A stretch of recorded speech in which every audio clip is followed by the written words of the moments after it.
méga célébration, le 5 octobre 2019, avec le frère Mercis Elonga, au salle Fraise 5 heures, sur 54 rue Goethe, 10 70, Bruxelles. Contact plus 32 46 56 03 655. Les billets prévente 6 € et 10 € sur place. En exclusivité, Keren News TV.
Mais nalobaka toujours que moto soko ozobondela soko oza na bit te na kati ya CG na CG te moko ozobondela priere oyo ebanda kotelengana soko oza awa wana motuna moko de jeunes.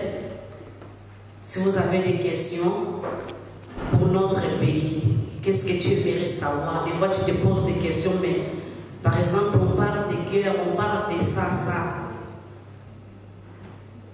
Est-ce qu'il y a des questions? En fait, ma question est que j'aimerais savoir la situation actuelle du Congo parce que depuis qu'il y a eu pas mal de choses pour l'élection, j'étais un peu fâchée, donc je ne regarde plus. Et puis, ça m'intéresse de savoir ce qui se passe maintenant. Peut-être que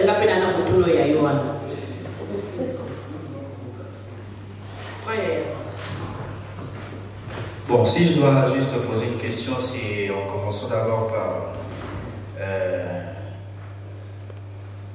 on a beaucoup d'églises en Afrique et pourquoi nos pasteurs en Afrique, selon moi, continuent à prêcher en disant que Jésus, c'est bon, Jésus revient bientôt, ce genre de prédication, mais pourquoi ils n'essayent pas d'éduquer le peuple congolais? C'est parce que chez nous, dans des églises, c'est juste prier et puis le reste, mais il n'y a pas cette éducation aussi, ouais, essayer un peu d'éduquer le peuple. Il faut travailler, c'est pas que ça tombe que du ciel, il faut se lever le matin, faire quelque chose de genre comme ça.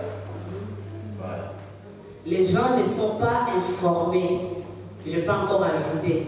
On prie à l'aveugle comme ça, on ne sait pas. Je vous dis la vérité. Même moi aussi, des fois, j'attendais seulement. Mais je ne savais pas pourquoi tout ça. Alléluia. Mais le pasteur va nous dire aussi pourquoi le pasteur n'aime pas parler de notre pays. Est-ce que c'est un tabou? Est-ce que c'est un péché? On va le savoir. Est-ce qu'il y a encore une personne? Moi, j'aimerais savoir, en fait, bon, c'est pas que je me suis jamais intéressée, mais j'aimerais savoir qu'est-ce qui se passe à l'Est, en fait. Avec toutes ces guerres, j'ai jamais compris pourquoi. Et bon, je sais qu'il y a des problèmes des terres, de richesse et tout, mais j'aimerais vraiment savoir le pourquoi.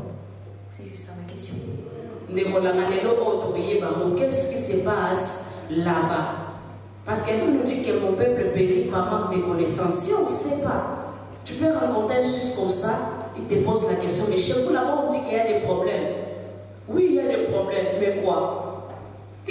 Alléluia. Est-ce qu'il y a encore une personne? J'ai encore une autre question et que j'avais écouté en fait des écoles bibliques, c'est maintenant gratuit. La rentrée c'est dès septembre et ça commence dès septembre ou bien c'est juste des soupçons? Ma question est celle-ci. Est-ce qu'ils vont, les autorités, ils vont revoir les salaires des enseignants? Parce que c'est ça la base. Si, l'école peut être gratuite, mais si le salaire des enseignants c'est pas suffisant, donc ils vont continuer à chercher des trucs pour gagner de l'argent toujours dans les poches des mamans, des enfants et des parents. C'est ça. Donc c'est ça ma question. Qu'est-ce que les autorités ont prévu pour les enseignants pour ça? Le pasteur a déjà tout écrit. Amen. Amen. Oui. Ça, je voulais qu'on passe comme ça le pasteur va d'abord prêcher et puis à la fin il va répondre aux questions. Peut-être qu'il y a d'autres questions qui seront aussi répondues par rapport au message qu'il a préparé. Je ne sais pas. Alléluia. C'est pour ça que j'appelle les groupes. Nous allons chanter ces chants ensemble avant que nous puissions écouter la parole du Seigneur.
Oui, on a pris des questions ici. Il y a certaines questions qui sont déjà dans le message que je vais partager avec vous et d'autres encore qui sont de l'actualité. On va en parler. Mais tout d'abord, je voulais dire tout simplement que ce n'est pas un tabou, que comme étant enfant de Dieu, on puisse parler de notre pays. Ce n'est pas un problème qui est contraire à la parole de Dieu. Si quelqu'un te dit ça, c'est archi faux. Amen. Amen. Parce que la Bible, c'est l'histoire d'un peuple. La Bible, c'est l'histoire d'un peuple qui avait marché avec Dieu. Dans Genèse chapitre 12, Dieu avait appelé un homme. Et quand on lit le verset 3, Dieu dit à Abraham que celui qui te bénira, je le bénirai. Et celui qui te maudira, je vais le maudire. Et il a appelé Abraham à devenir le père des nations, père de la multitude. Et à partir de lui, des nations vont naître. Et quand on dit qu'Abraham sera le père des nations, ce n'est pas tout simplement les fils biologiques qui sortiront d'Abraham, mais c'est de tous ceux de loin ou de près qui s'associeront à cette bénédiction d'Abraham. La bénédiction va se contaminer aussi, va se partager avec eux. Et ceux qui vont les maudire vont recevoir aussi la malédiction. Amen. Amen. Et c'est vraiment très important que nous puissions partager ces moments. Et un autre problème, c'est qu'aujourd'hui, comme vous le voyez là-bas, c'est un jour d'action de grâce parce que Jésus est reconnu roi de notre pays. J'ai dit mon pays, c'est notre pays. Je ne suis pas le seul à occuper ce pays, mais c'est notre pays à nous tous. Et comme c'est notre pays, et savoir que Jésus-Christ en est le roi, c'est une occasion, c'est une bonne chose, c'est vraiment une bonne nouvelle. Je sais qu'ici, dans cet endroit, il est arrivé le moment où j'ai partagé le moment de prière pour prier pour le Congo et j'étais fondu en larmes ici, je pleurais en Seigneur. Et un jour ma fille, Siona même m'avait dit, mais papa, je t'avais vu pleurer pour le Congo, mais c'est quoi, qu'est-ce qui fait que vraiment tu puisses pleurer pour le Congo? Je ne sais pas, si on a le fardeau de quelque chose, on y va jusqu'au bout. Amen. Amen. Je sais que pour le Congo, c'était pour moi un fardeau énorme. Pas que le Congo, mais l'Afrique aussi en général. Voir nos frères, comment ils viennent mourir dans des bateaux de fortune pour venir ici en Europe. Vous qui êtes ici en Europe, je ne sais pas si vous roulez sur l'or, je ne sais pas si vous dormez sur les diamants, je ne sais pas si qu'est-ce qui se passe. Mais ici, même en Suisse, il y a des gens aussi, si tu vas à l'hôpital, les gens qui meurent. Les gens qui meurent. Il y a aussi la mort. Il y a aussi la pauvreté. Une fois j'étais à Paris, je vois les gens en train de demander l'argent. Même si on demande, mais à Paris, j'avais vu, mais si vous entendez de la manière qu'on chante Paris chez nous, c'est comme si Paris était à côté du paradis. On chante Paris, on chante Bruxelles, on chante Londres. C'est comme si c'était vraiment à côté du paradis. Mais si tu vas à Paris, tu vois les mendiants, tu vois les gens qui sont sans domicile et les gens qui souffrent. Et c'est pourquoi moi, comme étant celui qui a un pays aussi vaste, un pays que tout le monde envie, mais mes peuples, mes frères qui sont dans ce pays souffrent, ils pleurent, ils n'arrivent même pas à manger à la faim. Et quand je vois, souvent le Seigneur m'a montré l'image souvent du Congo, c'est de voir comme les gens qui ont les pieds dans l'eau, mais ils ont soif, ils ne peuvent pas boire l'eau qu'ils ont les pieds dedans, ils ne peuvent pas le boire. Et c'est ça qui a été pour moi un fardeau. Amen. Nous voulions aussi couronner Jésus-Christ comme roi du Congo.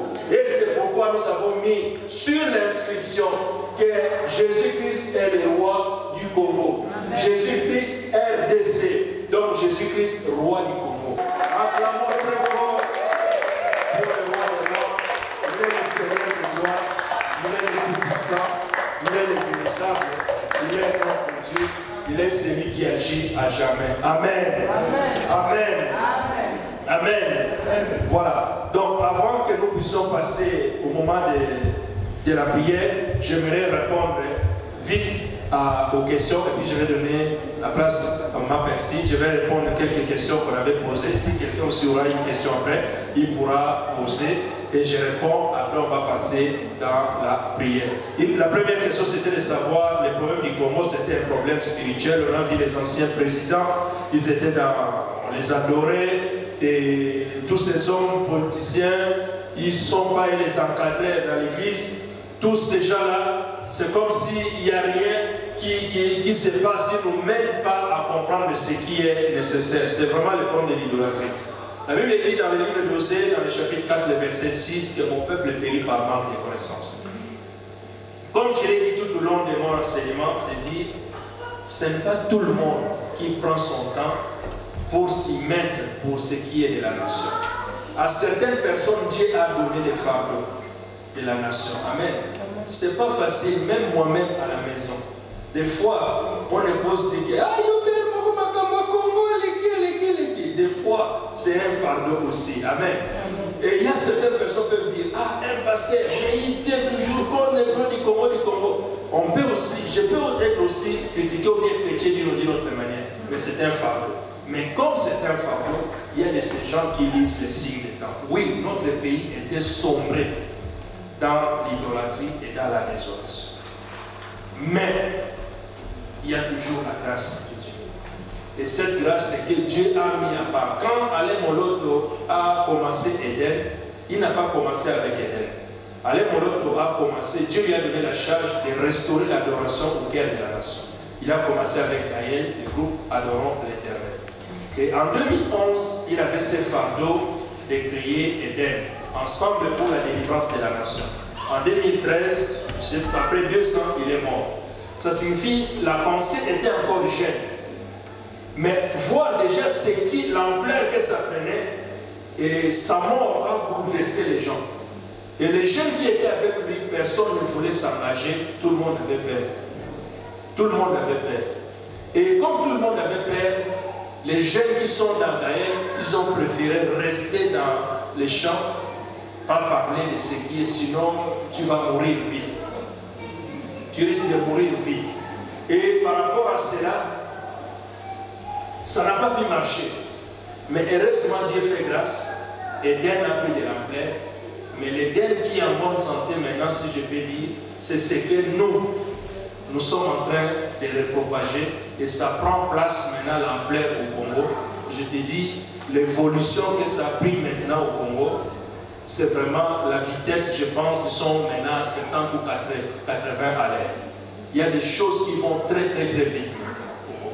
Donc, oui, on veut restaurer cette adoration au cœur de la nation. Les problèmes du Congo, c'est des problèmes spirituels. Et comme je l'ai dit, si on est ignorant, si on ne connaît pas son identité ni sa destinée, ça sera difficile pour accéder à la bénédiction. Amen. Et c'est cette ignorance, c'est ça que nous sommes en train de faire. Et ce qui est bien comme information, le président de la République a créé une commission qui sera gérée au niveau de la présence pour le changement de la mentalité. Dans ce changement de mentalité, de comportement de tout un peuple, on sait que le problème des Congolais, c'est un problème moral et spirituel. Mais pour que ça change, il faut la parole de Dieu et leur montrer aussi l'amour de la nation. Entre autres, on a frappé à la porte d'Éden. Donc Éden, ce que nous venons de partager, je vais aussi directement le mettre dans les cours qu'on va donner au Congo. On va aider nos frères et nos sœurs pour apprendre beaucoup de choses que nous disons que nous faisons à Éden. Amen. Amen. Donc nous sommes déjà contactés pour aider pour la nation, pour enseigner toutes ces choses que nous parlons, que nous disons à Éden. Donc c'est ça déjà le problème qu'on veut résoudre.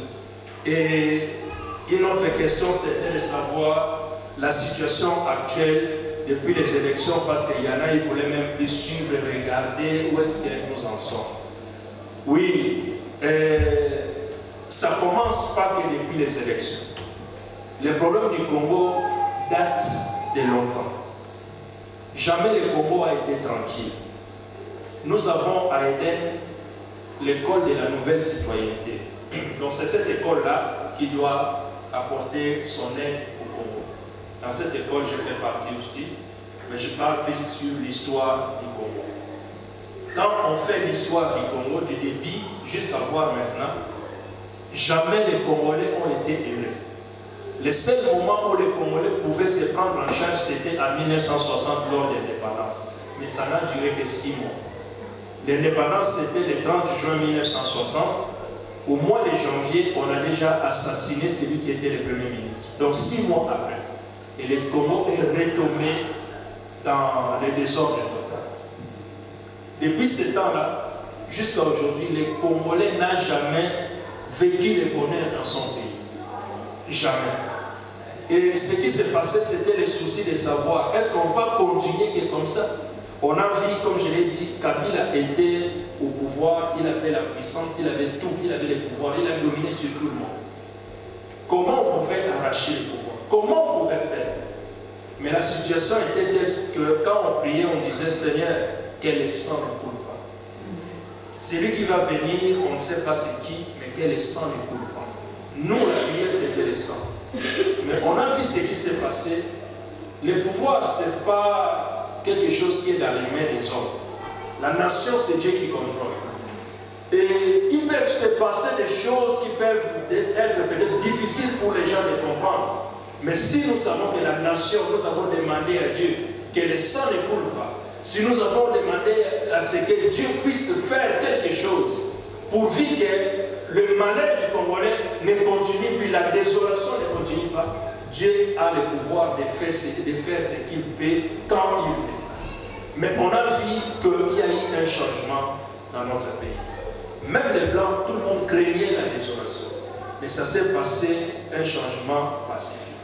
À tort ou à raison, qui a gagné les élections, qui n'a pas gagné les élections, mais ce qui était important pour nous, que le sang des Congolais ne coule pas. Le sang des Congolais n'a pas coulé. Jusque-là, on ne regrette pas comme on avait vu Mukendi, Siseki, de Kapangala, non. Cette situation est atténuée.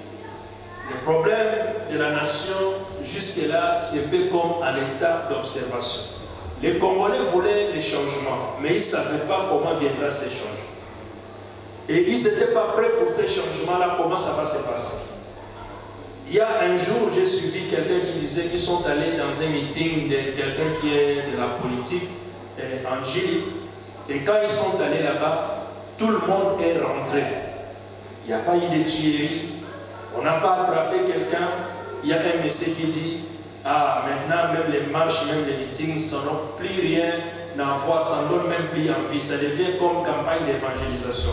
Nous, on était habitués, vous allez dans les meetings, la police vient, vous bouscule, vous tape, vous matraque, vous volez les téléphones des gens. Mais là, on est parti, on est rentré, il n'y avait rien qui s'est passé. Alors, là, tu peux comprendre que non, il y a quelque chose qui ne joue pas dans la tête des gens. Amen. Et ce qui est là, lisant dans les signes des temps, même au Congo, si tu appelles quelqu'un au Congo, les gens te diront que jusque-là, on observe toujours. On observe toujours, on regarde qu'est-ce que ça sera, qu'est-ce que ça fera, qu'est-ce que c'est. Mais c'est que nous savons que la main de Dieu s'est déjà levée sur les Congo. Et dans la prière que nous allons faire, c'est aussi une demande pour que nous déclarons que des bonnes choses et que Dieu puisse utiliser. Moi, je crois que Dieu peut utiliser même un animal pour bénir quelqu'un. Lorsque Balaam et Balak se sont mis ensemble pour maudire le peuple de Dieu, Dieu a utilisé Balaam pour dire des bonnes choses pour le peuple de Dieu. Quand bien même il était prévu pour dire le malheur, mais il a raconté le bonheur. Amen. Dieu peut utiliser ces gens qui sont là actuellement, quelle que soit leur appartenance, quels que soient les plans qu'ils ont, mais Dieu peut les utiliser pour qu'ils soient les canaux de la bénédiction pour les gens. Amen. Donc il y a de l'espoir que ça puisse changer. Mais au Congo, au niveau du Congo, l'implantation d'Éden est aujourd'hui, je peux dire quasiment dans toutes les provinces. Dans toutes les provinces, il y a Éden qui s'est implanté. Mais les soucis, les problèmes qu'on a toujours, c'est le problème de comment venir au secours de nos frères et sœurs qui sont là financièrement. Oui, Éden a acheté des terrains.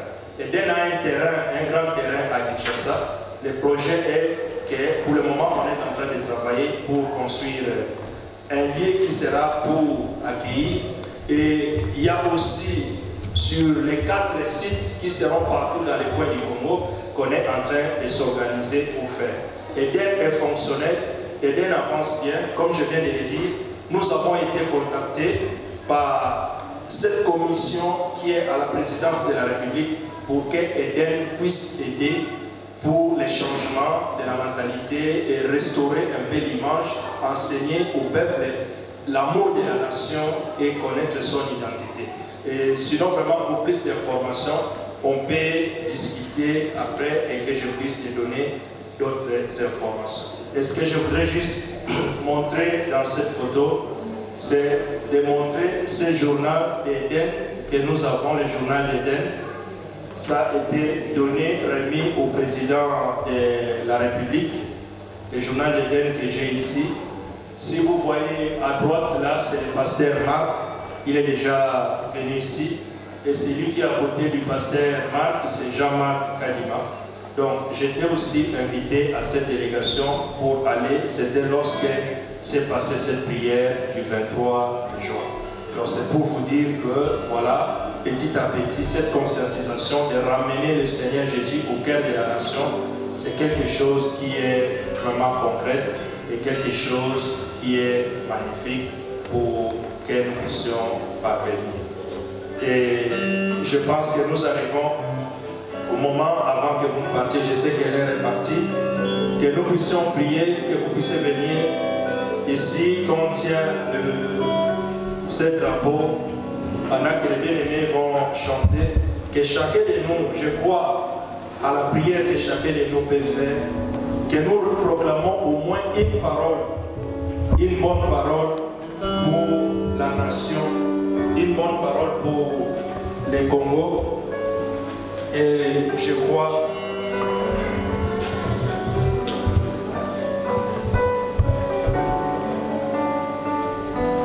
vous venez, on tient.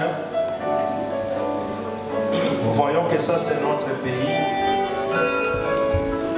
Voyons que ça c'est notre pays et nous allons prier. Et chacun de nous dit le Fils et une parole.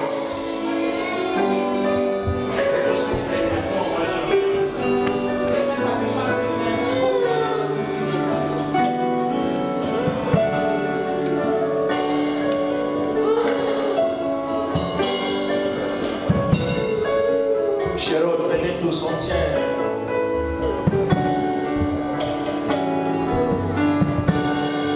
Pendant qu'ils sont en train de chanter, nous allons prier. Vous allez prier que chacun de nous va aller proclamer ce que tu aimerais voir se réaliser au Congo. Ce que tu aimerais voir que ça puisse devenir concret au Congo. Qu'est-ce que tu aimerais voir que Dieu fasse? S'il s'agit de remercier le Seigneur pour tout ce que tu as entendu, nous allons prier. Élevons nos voix, prions pour le Congo. Oui, Seigneur de gloire, nous te bénissons pour notre nation, pour ce que tu es en train de faire. Nous qui craignons la désolation, Seigneur. Mais nous voyons, Seigneur, il y a une lumière de grâce, une lumière de paix, Seigneur, qui se manifeste. Oh, qui se voit. Toi qui es le Dieu de gloire. Toi qui es le Dieu tout-puissant, Seigneur, accomplis ta bénédiction, Seigneur, pour notre nation. Parce que, Seigneur, tu as dit, lorsque le peuple sur qui vient invoquer ton nom s'humilie, te cherche, puis, Seigneur, cherche ta face, tu exauceras. C'est pourquoi nous venons, Seigneur, proclamer, Seigneur, que la gloire, que nous mangeons le fruit, que nous voyons tout ce qui est nécessaire pour notre pays, pour tout ce qui est pour te donner la gloire, Seigneur. Que Seigneur, que ce peuple, Seigneur, soit, Seigneur, quelque chose qui te glorifie. Oh, nous te disons merci, Yahweh. Te disons merci. Yahweh, tout ça, la mon sous-santé. Ça va pas ça va promesse qu'il a fait.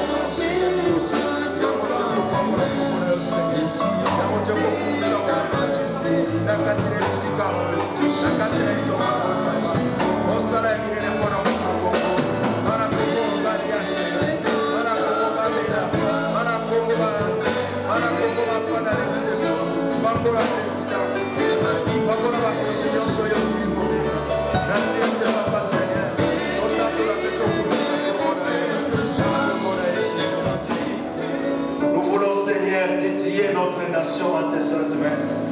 Nous t'avons proclamé roi de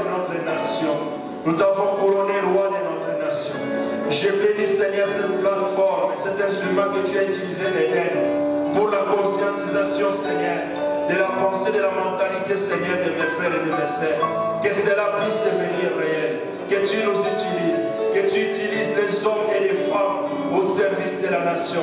Que tu utilises les hommes et les femmes intègres, droits, pour la gestion de la nation. Que tu donnes, Seigneur, la conscience dans les cœurs des enfants et de tous ces Seigneurs que nous puissions nous retourner pour réaliser les rêves de notre nation. Que Jésus soit proclamé couronné le roi du Congo. Seigneur, que nous puissions vivre et manger les fruits, les bonheurs de notre nation. Ressuscite, Seigneur, dans nos cœurs la pensée de la gloire de ton Saint-Nom millénaire. Père, nous te demandons cela et que nous te déclarons que cela puisse s'accomplir dans le nom puissant de Jésus. Bénis ce moment, ce temps et toute personne qui a contribué, Seigneur, dans cette prière. Que tout cela, dans le nom puissant de Jésus, comme un seul homme, nous disons gloire et louange à toi, Seigneur Jésus. Amen.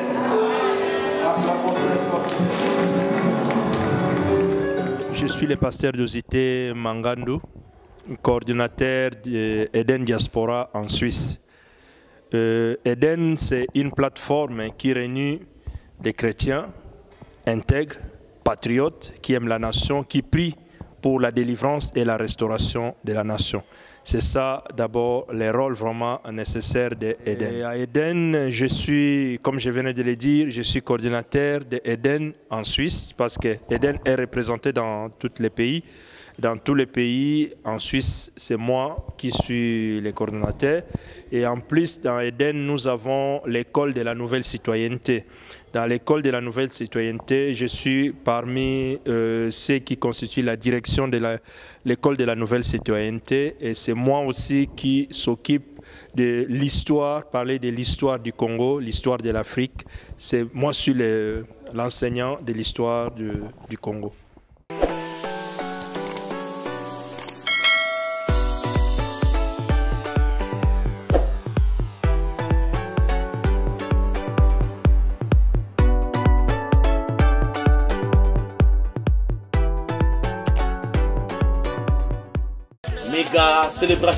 Méga célébration, le 5 octobre 2019, avec le frère Mercis Elonga, au salle Fraise 5h, sur 54 rue Goethe, 10 70, Bruxelles. Contact plus 32 46 56 03 655. Les billets prévente 6 € et 10 € sur place. En exclusivité, Keren News TV.